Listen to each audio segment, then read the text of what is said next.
Okay, तो आज की वीडियो जो है ये मेरे लिए भी बहुत खास होने वाली है। क्यों? क्योंकि आज की इस वीडियो में हम डिस्कस करेंगे कि आयरन मैन का जो कैरेक्टर है वो सीक्रेट वॉर्स में हमें कैसे रिटर्न करते हुए देखने को मिलेगा, या टोनी जो है किस तरह से सीक्रेट वॉर्स में आकर सबको बचाएगा। अब आप में से बहुत सारे लोग ये सोचे होंगे कि सीक्रेट वॉर्स में टोनी स्टार्क कैसे रिटर्न कर सकता है, और मुझे ये बात कैसे पता है। तो गाइज, ये बात मैं पूरे कंफर्मेशन के साथ कहता हूँ, और इसकी गारंटी मार्वल या डिज्नी नहीं, मैं खुद ले रहा हूँ कि आयरन मैन जो है वो सीक्रेट वॉर्स में रिटर्न करेगा, और वही होगा जो डॉक्टर डूम को हराएगा। आगे टोनी सीक्रेट वॉर्स में रिटर्न कैसे करेगा, और आयरन मैन डॉक्टर डूम को हराएगा कैसे, और साथ ही साथ मैं इतने यकीन के साथ कैसे बोल सकता हूँ कि टोनी स्टार्क जो है वो सीक्रेट वॉर्स में रिटर्न करने वाला है। ये सारी चीज़ें जो हैं आज की इस वीडियो में हम डिस्कस करने वाले हैं। तो बिना किसी देरी के चलिए इस वीडियो में आगे बढ़ते हैं। गाइज, एवेंजर्स एंड गेम को रिलीज हुए 6 साल हो चुके हैं, और मार्वल जो है अब तक आयरन मैन को रिकास्ट नहीं कर पाए हैं। हालांकि ओरिजिनली इसका रीज़न जो है ये बहुत ही सिंपल लॉजिक है कि मार्वल जो है आयरन मैन को क्यों रिकास्ट नहीं कर पाया है।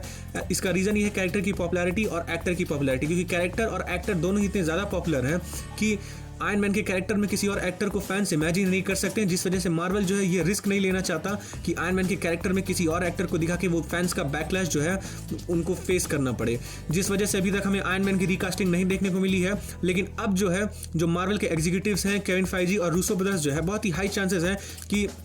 इस पॉपुलैरिटी का जो है वो दोबारा से फ़ायदा उठाना चाहते हैं, जैसे 2008 से लेकर 19 तक उन्होंने उठाया था। और इस वजह से एवेंजर्स डूम्सडे और सीक्रेट वॉर्स जो है, स्पेशली सीक्रेट वॉर्स जो है वो वर्ल्ड वाइड सबसे ज़्यादा कमाने वाली मूवी बन जाएगी पूरी सेंचुरी में। ऐसा क्यों है? ऐसा क्यों होगा कि एवेंजर्स सीक्रेट वॉर्स जो है वो सबसे ज़्यादा कलेक्शन करने वाली मूवी बन जाएगी पूरी सेंचुरी की? गाइज, एग्जैक्टली आयरन मैन का रिटर्न जो है वो किस तरह से होने वाला है, ये बात तो अभी कोई भी कंफर्म नहीं बता सकता, लेकिन बहुत ही हाई चांसेस ये हैं कि क्योंकि ये मल्टीवर्सल सागा चल रही है, तो हमें अपना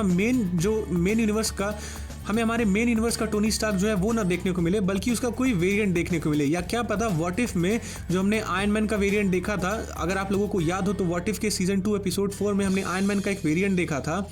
जो कि एवेंजर्स 1 की मूवी के उस पॉइंट पे अलग हुआ था, जहां पर टोनी जो है वो न्यूक्लियर मिसाइल को लेकर चितौड़ी आर्मी के पास चला जाता है, जिसके बाद टोनी जो है वापस से ओरिजिनल एवेंजर्स मूवी में अर्थ पे आ जाता है, हल्क उसको बचाता है। लेकिन इस वाले एपिसोड में ऐसा नहीं होता है, टोनी जो है वो वहीं पर फंसा रह जाता है स्पेस में ही, और जिस वजह से वो स्पेस में अपना एक अलग आयरन मैन सूट बनाता है। वो गमोरा के साथ स्पेस में एडवेंचर्स में एंगेज है, या जिस तरह से हमें डेडपूल एंड वुल्वरीन में दिखाया गया था कि किस तरह से जो नया वुल्वरीन है वो एक्चुअली में लोगन ही है, लेकिन ये एक डिफरेंट यूनिवर्स का लोगन है, जहां पर जो एक्समैन है उनको ह्यूमंस ने मार दिया था, और जो लोगन है क्योंकि उसने एक्समैन की मदद नहीं की तो वो एक तरह से ग्रीफ में जी रहा था। उसे एक तरह से अपना एक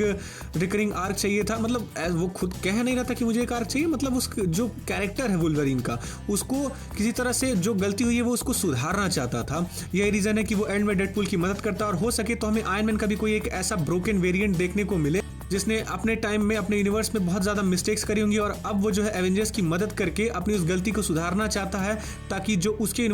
दोस्तों के साथ हुआ, उसके यूनिवर्स के साथ हुआ, उसके लोगों के साथ हुआ हो, वो दोबारा से किसी और के साथ ना हो, जिस वजह से वो हमारे मेन यूनिवर्स के हमारे हीरोज़ की मदद करेगा, स्पेशली हमारे एवेंजर्स की मदद करेगा।